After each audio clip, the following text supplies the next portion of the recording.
I have two questions regarding, you know, the idda in Quran regarding the woman, divorced woman, Okay. and there is ayah mentioned that the woman who didn't have the period yet, so it means like they are less than the 13 years, you know. So it means that at that time the women they get married at very like when they're childlike, you know what I mean. First I want to understand a few things before I answer this question. Mm. First, I want to understand Yes, a few things. First, what you are Arab, right? Correct? right. Yes. And you are what? Are you from? Are you non-Muslim? Are you? Originally I used to be a Muslim, but then when I read the Quran and saw so many contradictions in it, so I become like, you know, agnostic and not atheist. Okay. Yeah. Sure. So you're saying you left Islam because you came across what you believe those contradictions. Yes, right. Okay. Now let me ask a question because I think we're gonna talk about the same claim that like, it's the most common claim that everyone talks about 24/7, which is the idea of like marriage and the age and all of this story. Now let me ask a question. What is a child? Because you use that term. What is a child? What is a child? What is that question? A child is a child. I mean, what do you want me to answer you? I'm just asking about this ayah. Is that ayah confirmed that woman at No, sorry. What's that time? sorry. Uh, This is sorry. This is a conversation, and we use terms in conversation, and we need to clarify terms in order for us to reach a conclusion. Can I just ask you? You ask me what is Islam, and I say Islam is Islam. Like, of course, there has to be a definition of the thing that we're talking about. When you say that you were saying girls were like 13 or whatever, and then you said they were getting married as children, this is a term you use. So you define that 13-year-old is a child. That was a definition that you gave when you were speaking, right? yes, he So then didn't I'm get the asking maturity you. yet. So then I'm asking you. Yeah. So then I'm asking you. So then I'm Mm. asking you first. What is a child?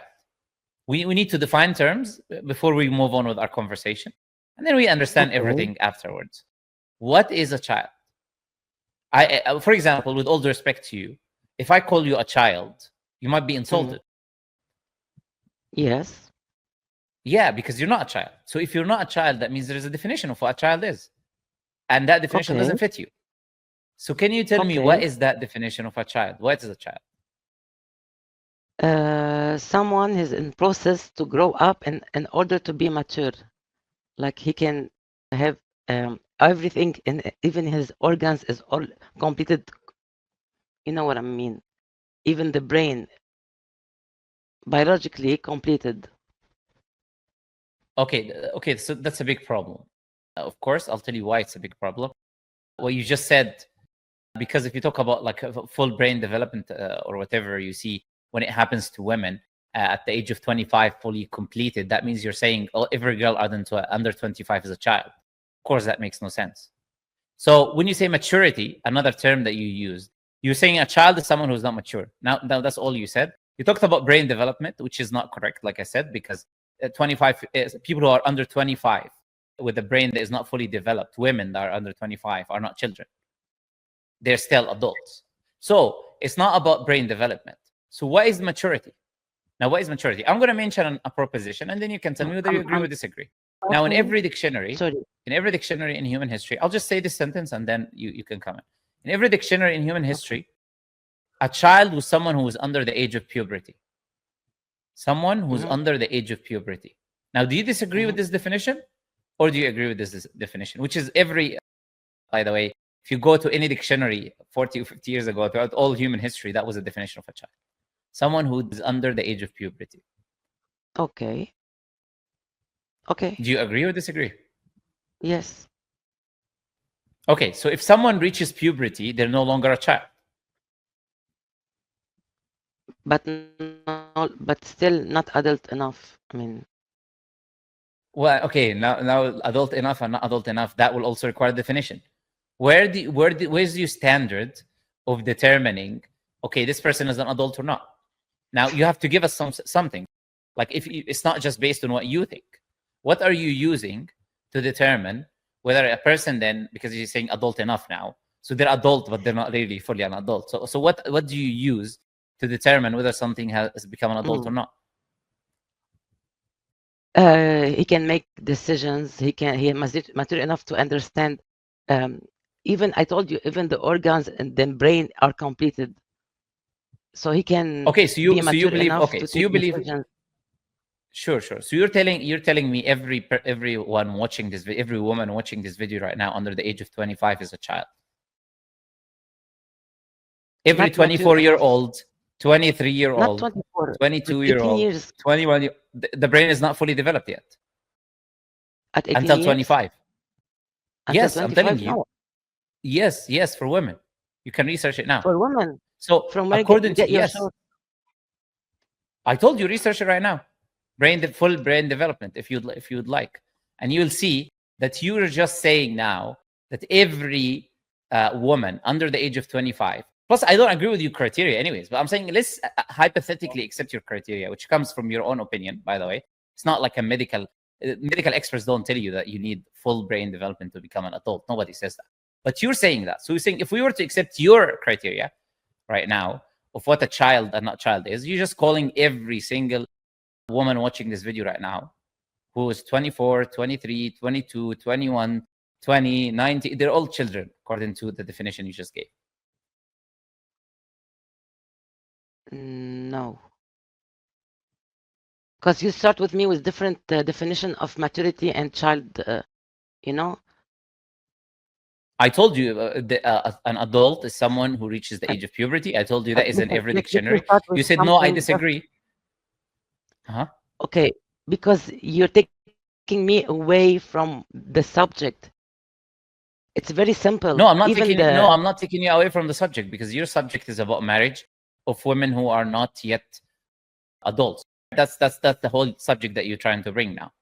So if you're the whole subject, even physically, let me continue. Even physically, they are not mature enough. Even if you want to give a child a dose of medicine, scientifically, biologically, they cannot give him. They said at adult, it means like when they turn 18, you can give the guy or the person, if he's 18, adult, the same amount of like say Panadol, but the child different because he's not mature enough to receive this dose of medication. So I'm talking about something. It's common. We know that someone below the 18, he's not mature even on biologically term. I don't know if it's clear. If I make you, if I like make you understand. No, because you're not giving a criteria. You're giving your opinion. You just said 18. And you haven't given us any reason why we should take 18 as an example. Why do I need to accept that magically? If a person is 17 years old, if a person is 17 years old, 364 days, 23 hours and 59 minutes, according to you, they're a child, but after 1 minute they become an adult magically. I don't accept that. This idea of you become an adult when you hit the age of 18. Just because the West told you become an adult when you hit the age of 18. Not all the West, by the way. It's like overwhelming majority of the world right now. It doesn't say the age of consent is 18. The overwhelming majority of the world right now is 16. You look at the USA even. You have states that has it as 16, 15, 14 with judge and parental agreement. There are child marriages happening in California every year, hundreds of thousands. Can just research it right now in California, in the US. I'm not even talking about Muslim countries or whatever. So no, the topic didn't change. I'm responding to what you said. You said it's 18. No. Yes. We're still on the same topic. So you allow me to finish. I allowed you to finish. We're not. You said 18 and you haven't given us a reason. You just said something about Panadol and prescription or whatever. But that doesn't answer the question. I'm asking you right now. Under what basis? You have moved positions multiple times right now in the discussion. I asked you what was a child. You couldn't give me an answer. You said a child is a child. I said, okay, why is a child? Then you said, okay, a child, someone who's not mature. I said, okay, why is maturity? Then I give you an example. I said, okay, let's say puberty is what determines whether someone is a child or an adult. And that was the definition throughout human history. Then you said, no, it's organs and brain development. I told you the brain fully develops, if you want to look at the development, at 25. So then you're calling every woman under 25 a child. Then you said, Yes, no, it's actually 18. It's actually 18 and Panadol and something like that. So I said to you that doesn't really, it's not a criteria. Okay, I'm talking about common sense and things, but you want to go more deeper than definition of a child, of maturity, of like you want to like, put me in a corner. I'm just talking about. No. Yes. I'm not trying to put you in a corner. I'm trying to make it. I'm trying to unbrainwash you, with all the respect. What do I mean by that? You are brainwashed right now to think that an adult is someone who's 18 years old. And why am I giving you these examples? 17, 364 days and 23 hours and 59 minutes. I'm trying to make you understand common sense. You just said common sense. I'm giving you an example. It's not common sense to say when someone is 17 years old, 364 days and 23 hours and 59 minutes is a child, but 1 minute later they become an adult. That's not common sense. Common sense is to look at case by case scenario. Common sense is to look at all human history. We don't apply fallacies of presentism. Presentism is to apply your current day modern standards on the past. Past was different. They had different things. We don't apply things on the past the way we do today. Now, when we look historically, an adult was always someone who is over the age of puberty. That was always the case. We're not going to change it today just because some people feel a certain way. Feelings don't change realities. The reality was and always is a child is someone who's under the age of puberty. Now, you want to tell me, no, I don't agree with this definition. Then I'll say, okay, you present your definition that I'm going to accept. It has to be rational, reasonable, and evidence-based. And I'm going to accept it. Give me, what is this criteria that you're using to determine who is a child and who isn't a child? Why did I ask you this question? And you say you want to go deep. Of course, we have to go deep. That's how we answer questions. When we stay on the surface, on an ignorant surface level, this is where people get confused. No, when we get into the nitty-gritty and details and realize the realities of things, then we realize, okay, I thought there was an issue here, but the issue is in my understanding, not in reality that there is a problem. Now, why did I say all of this? Is because you said 13, you mentioned the age 13, and you said a child. So then I asked you, okay, what is a child? Because I don't agree with that statement. Yeah. So definition of a child, who anyone under the age of puberty. Is that a definition you're taking? You're agreeing? No, I'm saying that was a definition in human history, and that is a definition I'm happy to accept. I have no issues with that. That is a definition that's been taken throughout human history in every dictionary. I don't have a problem with taking that. But it's not my definition, by the way. Like I said, just search dictionaries. I'll do, okay. But we can continue now my questions based on the definition of childhood as child, someone who's under the age of puberty. Okay, so I'm going to add one more thing, and then you can continue with your question. If we agree that a child is someone who's under the age of puberty, if we both agree on this, do women hit puberty before the age of 13? Yes, some. Okay, then to say the statement that 13 years old equals child is not correct, because women can reach puberty at even the age of 8, from 8 to 14. By the way, who says that is the NHS, the National Health Service in the UK. It's not my stats. I'm not the one who's saying this. Yes. They can be as early as 8 years old.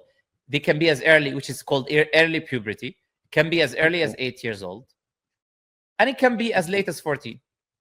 Okay? Yes. But to say that someone is 13 years old, therefore they are a child, I'm saying I disagree with that definition. Okay? That's why I asked you this question to begin with. Now you can go ahead and say what you want. Since we clarified who a child is, and 13 does not necessitate a child because it's not the case. That doesn't fit the definition. So now you can ask what you wanted to ask. Go ahead. Yes. So, and those people in Quran who didn't get the puberty age, they have a adda and the divorce. Sure. So it means they can at that time women married before the age of puberty. Is that correct? Yeah, there are the Islamic contract of marriage, the aqd al-nikah, as you know in Arabic, marriage contract. That marriage contract doesn't need an age. You can do it with a baby, no problem. But there is a difference between doing a marriage contract and having intercourse. Now, there are many people who do a marriage contract with someone who's abroad. Like, doing a marriage contract does not necessitate physical intercourse. So we have to separate these things now. Now, we don't misunderstand the idea of marriage. We don't misunderstand the idea of marriage in the West and apply it to Islam. What does that mean? It means I can do aqd al-nikah with someone without dukhul, without consummation of the marriage. Why would you want to do that? Sorry? Why would you want Why to do you that? want to do Okay, that's a great question. That's a great question. Why would you want to do that? The answer to that question is that there are people, and this is what Islamic scholars have talked about for hundreds of years. They said there are, for example, let's say a father sees a very great person. Okay, someone who he knows if he leaves, someone else will take that person. He'll get married to someone else. He wants to secure that person in a way. So he would ask him to do a marriage contract with his daughter, he's as the father, until his daughter reaches the age of puberty, and then able to consummate the marriage. So he wants to make sure that he secures that person. That's an example. One example. I'll give you more examples. Another example. Let's say a father is very poor. He cannot take financial responsibility of his daughter. So his daughter is still not ready yet for consummation. So he finds a man and he gives him this marriage contract with him so he can take care financially of her. And then he will wait until she reaches the age of puberty, and then the consummation will take place. But the father now will not have the financial burden of taking care of the daughter because he's poor. Well, there's many situations like this that I can bring forward that scholars have mentioned. That why this can be a beneficial act, that why this can be beneficial to be done. But in the end, it doesn't change the reality of what I told you. Consummation and a marriage contract are not the same in Islam. But let's say this woman who get married at the age of when she's child, and after when she become mature, she didn't like that guy, so she can divorce him even if he didn't. She can divorce him, right? Because maybe she will change her mind. Maybe she will work, and doesn't mean he need his money. Sure. Let me respond now. So when it comes to the when it comes, there are conditions that scholars have put forward. The Shawkani mentions, Imam Shafi'i mentions, other mentioned for the father doing a marriage contract for his daughter if she's under the age of puberty. If she's not ready yet, under the age of puberty, or not ready for consummation, there are conditions. First, it's only the fathers can do it. Only the father, not the grandfather, not the brother, not the uncle, nobody else. Only the father can do this. Number two, they would say there has to be a benefit for the kid. So this contract that is going to be done has to be in the benefit of the child long term. Cannot be done for other reasons. The father doesn't have the capacity to do it just because he likes to do it. Third thing is, Imam Shafi'i mentions when she reaches the age of puberty or maturity, she's asked if she's okay or not with the marriage. Why? Based on the hadith of the Prophet ﷺ. He said, "La tunkahu al-bikru hatta tusta'dhan." The virgin or the young girl is not given in marriage until his permission is asked. So Imam Shafi'i said, when she reaches the age of maturity, puberty, then she's asked, based on this hadith narration, is she okay? Or that marriage is not going to continue because her agreement is necessary in this case. So, and there are other conditions I'm just mentioning to you. You mean at 13, they will ask her. Maturity is what we already agreed upon. No? The adulthood is already agreed upon, which is after the age of puberty. After the age of puberty, we consider someone an adult in Islam. Is no longer a child. And that's why in Islam, you're accountable for your deeds, a man or woman, after you reach the age of puberty. If you reach the age of puberty, now you are considered an adult Islamically. Now your deeds are being recorded. Man or woman, there's no difference here. So, again, this is all coming back now. So if we see, for example, let's say, okay, which father is going to want harm for his own daughter? Someone might say, okay, the father is evil. I don't know, okay, so some evil father. That evil father, we said, if he does this marriage, it has to be in the benefit of the girl. If he doesn't do it in the benefit of the girl, the judge can break this marriage and he can be punished. In an Islamic state, it's not up to you to just go. He's not the one who's gonna marry. The girl, she's the one she's gonna marry, and she, she doesn't have the choice if the father decide. I mean, it's her choice, not his. Did we already answer this point about choice? There's two things. First, yes, the father is not the one who's going to get married, but the father is the is the experienced parent who literally gave birth to this person, who would want good for them. I think you're a mother and you're sitting next to your son. Maybe he's the one who's bringing you all these issues anyways. But if you're sitting next to this person who's your son or whatever, you wouldn't want harm for them. Just like you look at your own kids, that father will look the same way. There is other fathers, they sell their daughter. No. I responded to that. You see, you're not, you got to pay attention to what I'm saying. I already told you two things. I said to you first that one of the conditions is the father needs to do it for the benefit of the girl. If he doesn't, I said the judge can break this marriage, can punish the father. It's not up to him to just go do whatever he wants to do. Then I also told you that the girl that is married, the marriage contract without any consummation yet, if she reaches the age of puberty, then she has a right, according to Imam Shafi'i's opinion, to break that. If she's not okay, if she's not approving. So now we talk about choice and approving. I already responded to her best choice. Well, that's not your opinion. With all due respect, are you a psychologist who can determine whether when people are able to make decisions or not? At that why age, do we need to accept your opinion that she's not ready or she's ready? I raised a child. I raised my child, and I know at that age they're not mature enough that's to no. It's not evidence. There's a million people who raise their child to decide future. So okay, if you're I don't know, there's no common sense to me, to be honest. Well, you cannot use the word common sense when you just talk about yourself, because common sense is applicable to people generally. If I bring 100 people and ask them something, 99 of them would agree, at least, if not 100. That's what common sense is. Now, in reality, you haven't started with common sense at all in this conversation.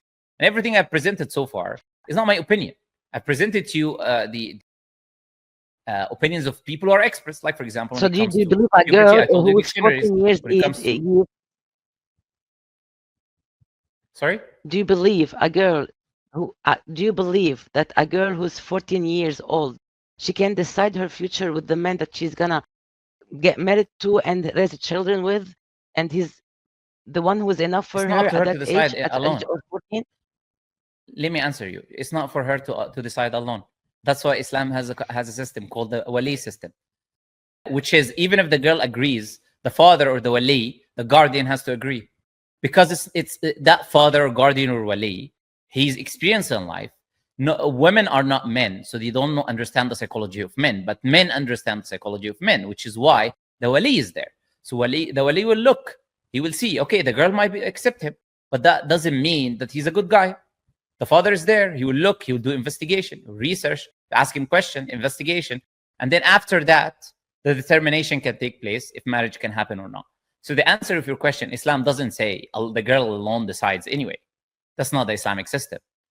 There is a bad system of the West. Now, even an 18-year-old girl, according to your Western standard now that you're applying, is going to choose the husband. And look at the 18-year-old girls of today. Are they going to determine and choose the right husband? Why is the West full of divorces and full of women that are aborting their children, millions every day, and women that are broken, women that are already pregnant and with children at the age of 15 and 16? Why? This is the Western standard that is taking place. Islam has a wali system, a guardian system, where it makes sure it's not just based on emotions. A girl can fall in love with your words, and she doesn't see your true nature. The father isn't going to do that. The father who cares about his daughter and her interests, or the wali, whoever the guardian is. I live in Arabic society, and let me tell you this. Here, everything is in secret. Even the children may not be your children because the husband is cheating and the woman is cheating, all in secret. They do more than the West do. No, that is not. Look, I've lived, you can say all you, I'm an Arab as well. Like, it's like you're not telling some random Westerner here what's going on. I'm an Arab myself. So if as an Arab who lived in many Arabic countries and continuously visit Arab countries due to what I do, I know very well how things are in the Arabic communities. Nobody says that the Arab communities are perfect. But to come and say all the kids are, everything is happening, this is, of course, an exaggeration. That is not true by any extent. Alhamdulillah, we have values as Muslims and as Arabic people generally. We're very protective and jealous. We have very strong protective jealousy. Even non-Muslim Arabs, even Christian Arabs, even Jewish Arabs, it's within our culture, this protective jealousy of making sure we take care of our family members, the female ones, and that they're not going around here doing incorrect things. This exists in Arabic culture generally, not just even in Muslim culture, but in Arabic culture generally. Now, when you compare to the West, now when a girl hits the age of puberty and she's I totally disagree with you. I'm 50 that's years, fine. and These are opinions. You saw a haven't lot of sure. yes. These are opinions. You haven't provided evidence. Anyone can say opinions, and you can say I agree, I disagree. It doesn't prove anything until you give me stats and evidences and things that can be proven. Anyone can say, yeah, anyone can say there's a secret. So your experiences in that, what, 20, 30, 100 people, 20, 100, 1,000 people, if you're like, see 10,000 people, if you're like, you meet so many people in your life.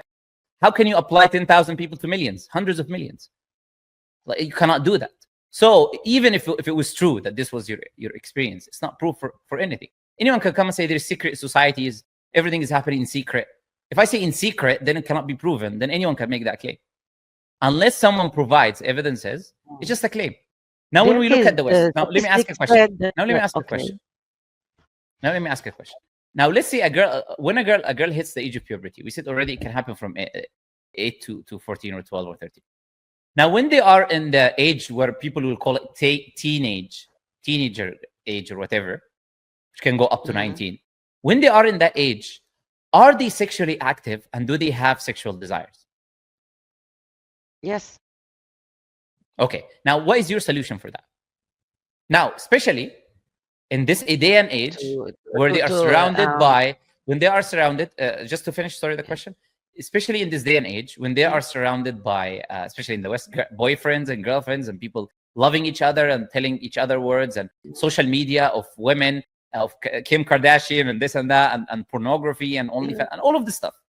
In this day and age, now you tell me, until they reach your perfect age, whatever your perfect age is, what are you going to do with these teenagers that are sexually active and feeling sexual desires at its peak in the age, by the way? It's at its peak in the beginning.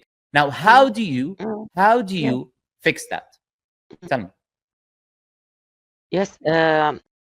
First, they can do whatever they want, but we should educate them about. Yes, to me like that. Yes, it's okay to have sex. Why not?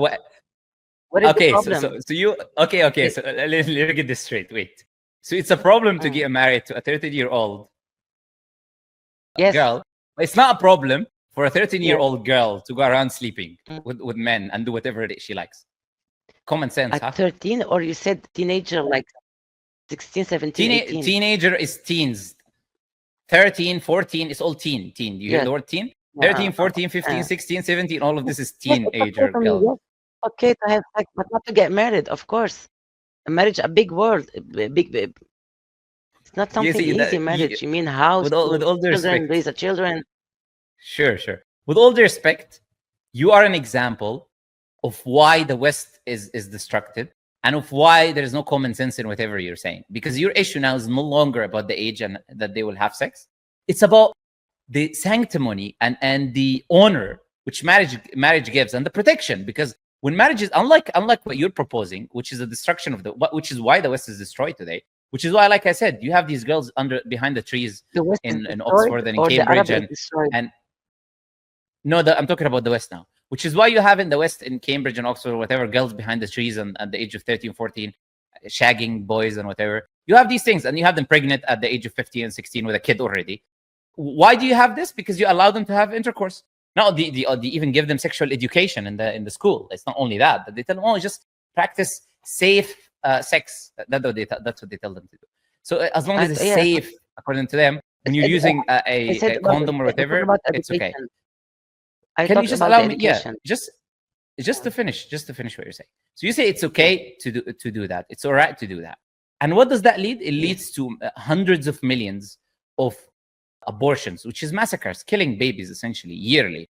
It leads to girls which are psychologically traumatized due to the fact of these boys that had knocked them up, and then they have a kid, and they have now, which leads to single mother homes. Which is this book by Warren Farrell, which talks about the boy crisis, which talks about how the biggest criminals in the West and generally come from single parent homes. which is a product of what you're saying. Go let these girls have sex and do whatever they want or whatever when they're young. Now, in the contrary, you say the problem is marriage, which is the solution. Why is marriage the solution?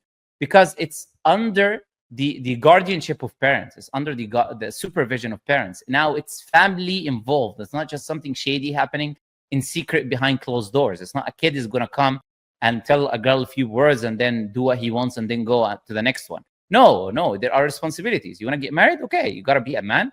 You got to man up. You got to take care of the girl. You have intercourse with her. Then put your money where your mouth is. And you're responsible not only to her family, but to your own family. Now, you have a problem with that, which solves Western problems and generally problems in the world because it comes from the creator. And you're proposing, oh, have intercourse all you like, there's no problem. And you say common sense. Yes, because you're talking about Western society, like, and you're seeing the Arab society is something better, and it is not. But because it's that statistically, I'm not talking about the Arab Arabic society. they have. I'm not here to defend the Arabic society. Just to clarify to you, I'm not here to defend the Arab society. I'm here to defend Islam. Okay. Yes, the Muslim society is better a million times. Yes. Yes, statistically, the highest rate of raping, in our countries, the Muslim society. Which countries are you talking? That's false. Which stat? Okay, cite the statistic. Cite the statistic that you're quoting right now. Which country? Sorry. Cite the statistic that you just quoted right now. You didn't even say the country. You didn't even say what they're doing. You just randomly said the highest rape is in Arab countries. That's it. That's a lie. Yeah, I'll give you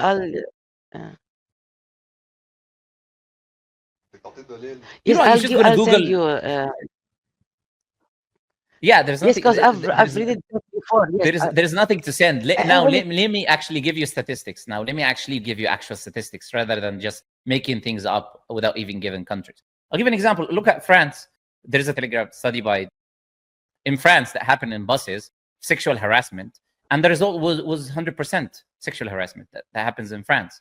And they show you, I think they surveyed around 600 women, all of them reported sexual harassment on buses or public transportation. Now, you look at the UN, the biggest study they did. It's the biggest study. It's called Women Abused Every Day, Everywhere.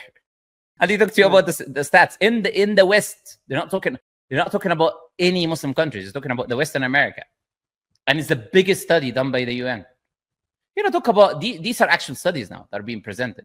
On the other hand, you're just saying stuff without any proof, anyways. In the end, let's finalize this discussion. Okay. Because I've already answered what you wanted to ask. Now, do you have any other questions, actual questions for me that I can answer before I let you go? Last question. No, it's okay. No more questions. All right, no worries. All right. Well, hopefully you will actually return to common sense and reality before you die, because when you die, there is no saving you. And the West and having intercourse when you're in your teens is not going to save you. All right, it's a pleasure talking to you.